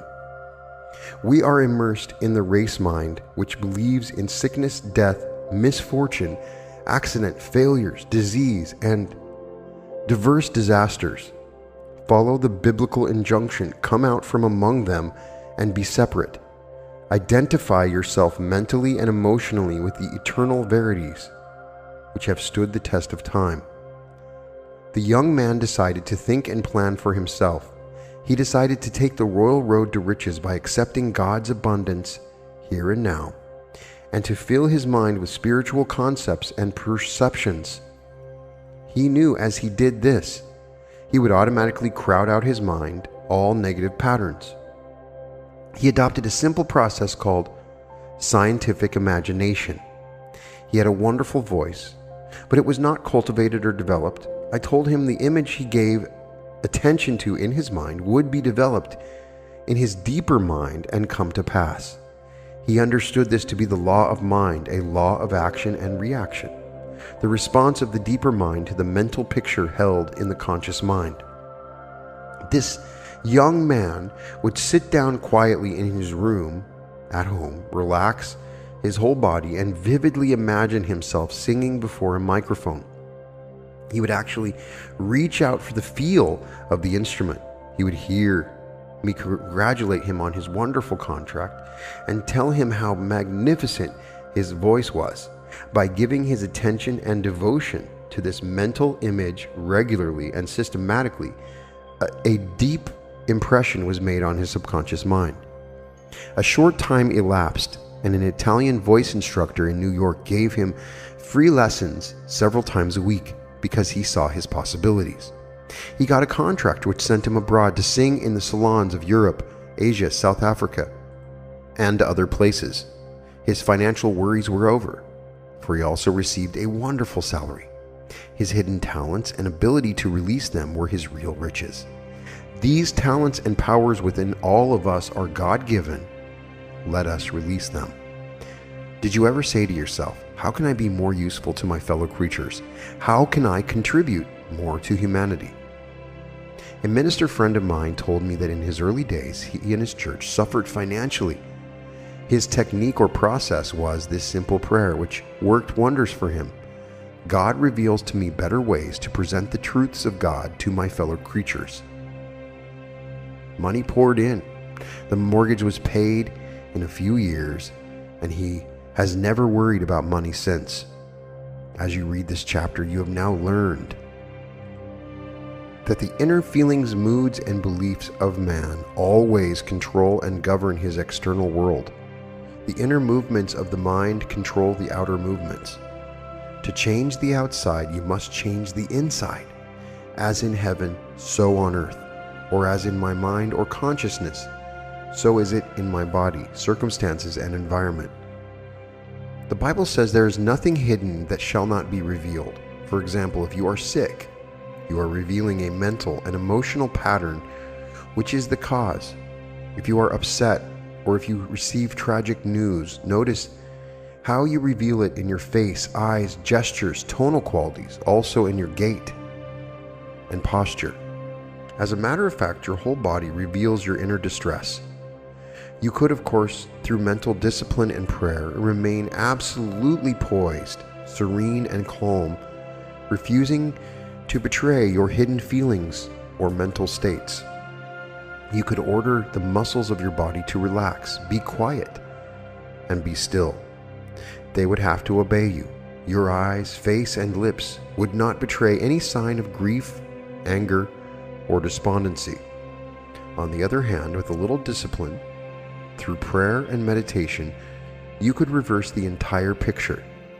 Even though you had received disturbing news, regardless of its grave nature, you could show and exhibit joy, peace, relaxation, and a vibrant, buoyant nature. No one would ever know that you were the recipient of the so-called bad news.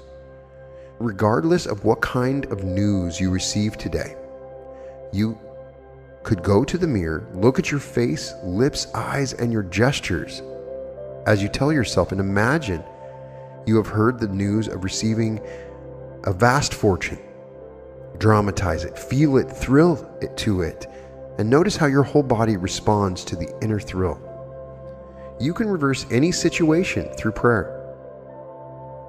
Busy your mind with the concepts of peace, success, wealth, and happiness. Identify yourself with these ideas mentally, emotionally, and pictorially. Get a picture of yourself as you want to be. Retain that image. Sustain it with joy, faith, and expectancy. Finally, you will succeed in experiencing its manifestation. I say to people who consult me regarding financial lack to marry wealth. Some see the point, others do not. As all Bible students know, your wife is what you are mentally joined to, united with, or at one with. In other words, what you are conceiving and believing, you give conception to. If you believe the world is cold, cruel, and harsh, that it is a dog-eat-dog way of life, that is your concept. You are married to it, and you will have children or issue by that marriage. The children from such a mental marriage or belief will be your experiences, conditions, and circumstances, together with all other events in your life. All your experiences and reactions to life will be the image and likeness of the ideas which fathered them. Look at the many wives the average man is living with, such as fear, doubt, anxiety, criticism, jealousy, and anger. These play havoc with his mind, marry wealth by claiming, feeling, and believing. God supplies all my needs according to his riches and glory. Or take the following statement and repeat it over and over again, knowingly, until your consciousness is conditioned by it, or it becomes part of your meditation. I am divinely expressed, and I have a wonderful income. Do not say this in a parrot-like fashion, but know that you are a train of thought being engraved in your deeper mind, and it becomes a conditioned state of consciousness. Let the phrase become meaningful to you. Pour life, love, and feeling on it, making it alive. One of my class students recently opened a restaurant. He phoned me saying that he got married to a restaurant. He meant that he had made up his mind to be very successful, diligent, and persevering, and to see that his business prospered. This man's wife, mental, was his belief in the accomplishment of his desire or wish. Identify yourself with your aim in life and cease mental marriage with criticism, self-condemnation, anger, fear, and worry. Give attention to your chosen ideal, being fully of faith and confidence in the inevitable law of prosperity and success. You will accomplish nothing by loving your ideal 1 minute and denying it the next minute. This is like mixing acid and alkali, and you will get an inert substance. In going along the royal road to riches, you must be faithful to your chosen ideal. We find illustrations in the Bible relating to these same truths. For instance, Eve came out of Adam's rib. Your rib is your concept, desire, idea, plan, goal, or aim in life. Eve means the emotion, feeling nature, or the inner tone. In other words, you must mother the idea. The idea must be mothered, loved, and felt as true in order to manifest your aim in life. The idea is the father, the emotion is the mother. This is the marriage feast, which is always taking place in your mind. Ouspensky spoke of the third element which entered in or was formed following the union of your desire and feeling. He called it the neutral element. We may call it peace, for God is peace. The Bible says, and the government shall be on his shoulders. In other words, let divine wisdom be your guide. Let the subjective wisdom within your lead guide and govern you in all your ways. Turn over your request to this indwelling presence, knowing in your heart and soul that it will dissipate the anxiety, heal the wound, and restore your soul to equanimity and tranquility. Open your mind and heart and say, God is my pilot. He leads me. He prospers me. He is my counselor. Let your prayer be night and morning. I am a channel through which God's riches flow ceaselessly, copiously, and freely. Write that prayer in your heart. Inscribe it in your mind. Keep on the beams of God's glory. The man who does not know the inner workings of his own mind is full of burdens, anxieties, and worries. He has not learned how to cast his burden on the indwelling presence and go free. The Zen monk was asked by his disciple, "What is truth?" He replied in a symbolic way by taking the bag off his back and placing it on the ground. The disciple then asked him, "Master, how does it work?" The Zen monk, still silent, placed the bag on his back and walked on down the road singing to himself. The bag is your burden or your problem. You cast it on the subjective wisdom, which knows all and has the know-how of accomplishment. It knows only the answer. Placing the bag again on his back means, though I still have the problem, I now have mental rest and relief from the burden because I have invoked the divine wisdom on my behalf. Therefore, I sing the song of triumph, knowing that the answer to my prayer is on the way, and I sing for the joy that is set before me. It is wonderful.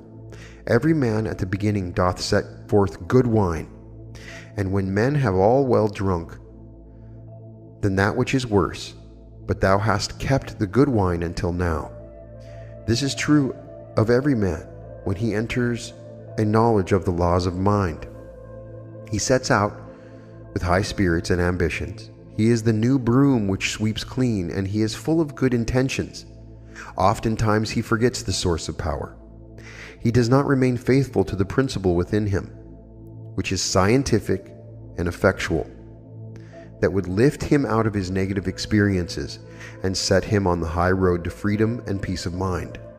He begins to indulge mentally and emotionally with ideas and thoughts extraneous to his announced aim and goal. In other words, he is not faithful to his ideal or wife.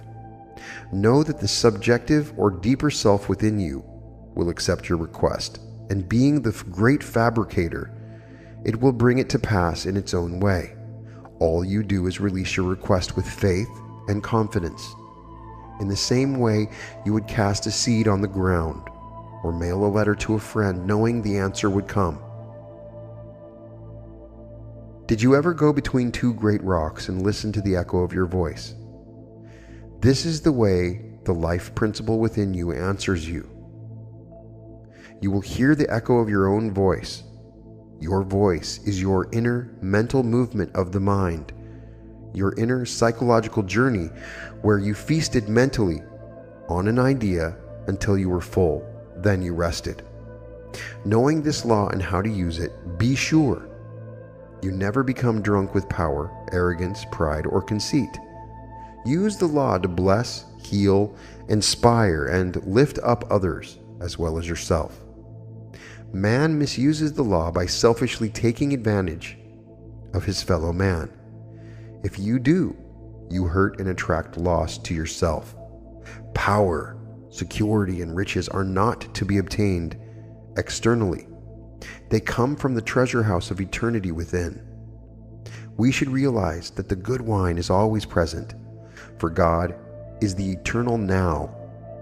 Regardless of present circumstances, you can prove your good is ever present by detaching yourself mentally from the problem, going on the high watch, and going about your Father's business. To go on the high watch is to envision your good, to dwell on the concept of yourself, to become married to it, and sustain the happy mood by remaining faithful, full of faith, every step of the way, knowing that the wine of joy, the answered prayer, is on the way. Now is the day of salvation. The kingdom of heaven is at hand. Thou hast kept the good wine until now. You can, this moment, travel psychologically in your mind and enter mentally through divine imagination into any desired state. The wealth, health, or invention you wish to introduce are all invisible at first. Everything comes out of the invisible. You must subjectively possess riches before you can objectively possess wealth. The feeling of wealth produces wealth, for wealth is a state of consciousness. A state of consciousness is what you think, feel, believe, and mentally could give consent to. A teacher in California receiving over $5,000 or $6,000 a year looked in a window at a beautiful ermine coat that was priced at $8,000. She said, "It would take me years to save that amount of money. I could never afford it. Oh, how I want it." She listened to our lectures on Sunday mornings. By ceasing to marry these negative concepts, she learned that she could have a coat, car, or anything she wished without hurting anybody on the face of the earth. I told her to imagine she had the coat on, to feel its beautiful fur, and to get the feel of it on her. She began to use the power of her imagination prior to sleep at night. She put the imaginary coat on her, fondled it, caressed it, like a child does with her doll. She continued to do this and finally felt the thrill of it all. She went to sleep every night wearing this imaginary coat and being so happy in possessing it. 3 months went by and nothing happened.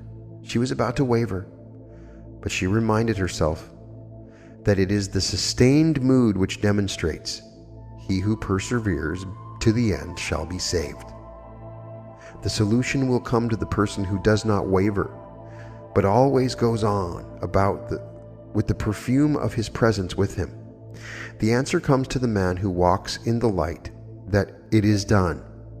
You are always using the perfume of his presence when you sustain the happy, joyous mood of expectancy, knowing your good is on the way. You saw it in the unseen, and you know you will see it in the seen. The sequel to the teacher's drama of the mind is interesting. One Sunday morning after our lecture, a man accidentally stepped on her toe, apologized profusely, asked her where she lived, and offered to drive her home. She accepted gladly. Shortly after, he proposed marriage, gave her a beautiful diamond ring, and said to her, "I saw the most wonderful coat. You would simply look radiant wearing it." It was the coat she admired 3 months previously. The salesman said over 100 wealthy women looked at the coat, admired it immensely, but for some reason always selected another garment. Through your capacity to choose, imagine the reality of what you have selected, and through faith and perseverance, you can realize your goal in life. All the riches of heaven are here now within you, waiting to be released. Peace, joy, love, guidance, inspiration, goodwill, and abundance all exist now. All that is necessary in order to express God's riches is for you to leave the present now, your limitation, enter into the mental vision or picture, and in a happy, joyous mood, become one with your ideal. Having seen and felt your good in moments of high exaltation, you know that in a little while you shall see your ideal objectively as you walk through time and space. As within, so without. As above, so below. As in heaven, so on earth. In other words, you will see your beliefs expressed. Man is belief expressed.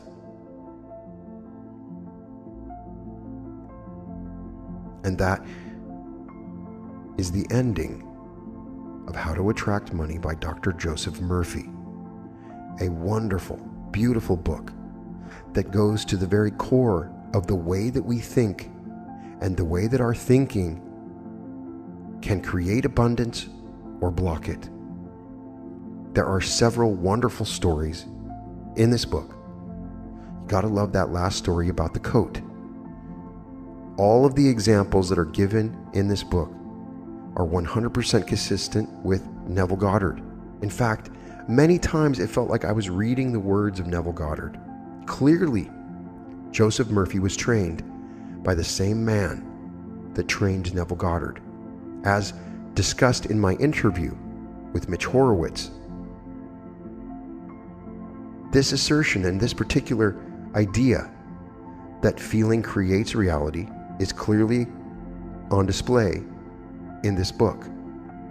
There are some really interesting concepts that we can add to our overall understandings of how to attract money that are particular to this book.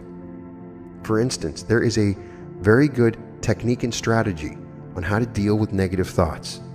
A lot of times I talk to people, and even though they know exactly what they want and they work on it, they struggle because their monkey mind is constantly giving them negative thoughts all the time.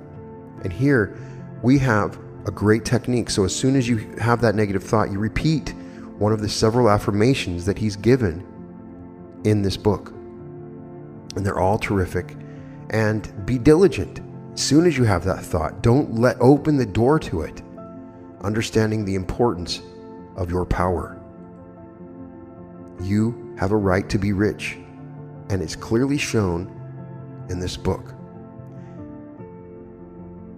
And I really love, in the first chapter, the story about the woman that hoarded the coffee. Right now, as I'm reading this book, we're in the middle of the coronavirus. And so many people go to the store and just hoard items. I've seen carts full of toilet paper.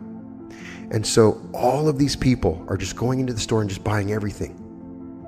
And these people are broadcasting their lack. When I went to the store the first time, there was no toilet paper.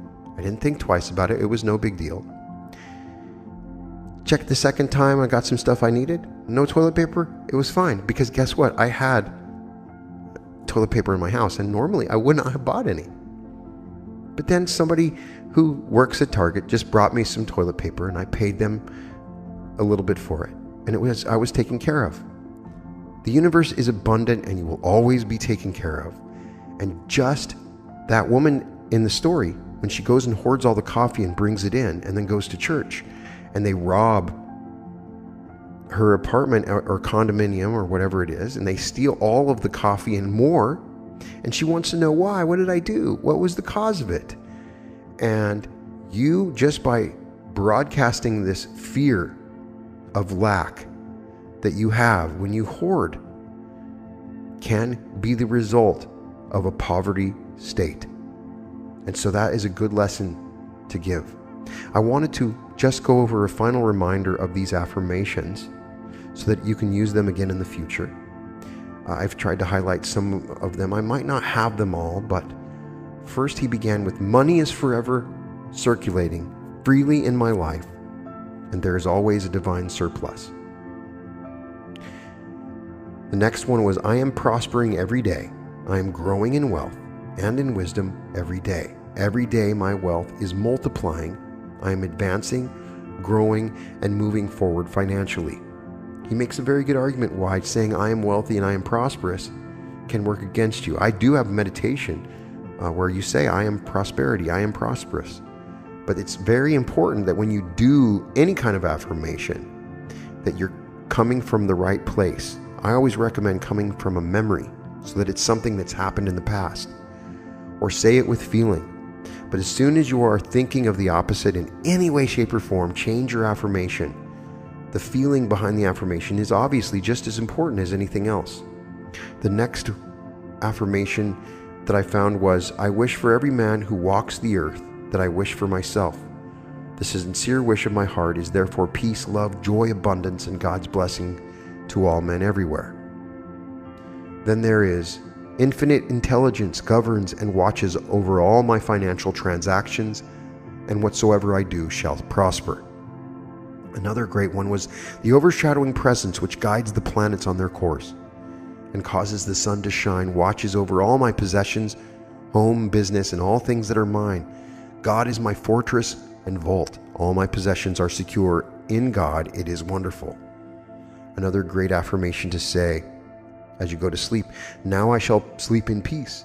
I have turned this matter over to God, wisdom within, It knows only the answer. As the sun rises in the morning, so will my answer be resurrected. I know the sunrise never fails. There's also, God is the source of my supply. That supply is my supply now. His riches flow to me freely, copiously, and abundantly. I am forever conscious of my true worth. I give of my talents freely, and I am wonderfully, divinely compensated. Thank you, Father. And the next one was, God is the source of my supply, and all my needs are met at every moment of time and point of space. Another one was, God is the source of my supply, and that supply is mine now. Then there's, God reveals to me better ways to present the truths of God to my fellow creatures. And finally, I am divinely expressed and I have a wonderful income. All of these are fantastic affirmations, and I always suggest you try to find one that works for you. Make one for yourself. Take good ones, and then the ones that reverberate for you are the best way to look at it. But right now, whatever your situation is, take these teachings as another confirmation that you can have whatever you want. You have to ignore the outside world and what it's telling you. Don't let those negative thoughts roll through you. Stay in the presence of the wish fulfilled, of the answered prayer, and feel it. Continue to feel it, and don't give up. It might take a couple of months, but as you continue to do this, something wonderful is going to happen. A bridge of incidents will occur, leading you to the answering of your prayer, and to bring the wealth that you absolutely deserve. I have created several other audiobooks on the podcast, and check out The Science of Getting Rich, which is also fantastic. But the biggest thing is to stop feeling guilty about making money. It is okay to be wealthy, as he explains at the beginning of this book. Money is an inert thing, like electricity. It can kill and it can light your home. Don't judge money as evil, because by doing so, it will fly away from you. All of these lessons may seem repetitive with all these other books that regard prosperity and wealth, but that's okay. The repetition is important. Drive this into your brain until you never let it go, because these are old truths that have been spoken of for thousands of years, and they have not changed, and they are constantly being verified and proven in other people's lives.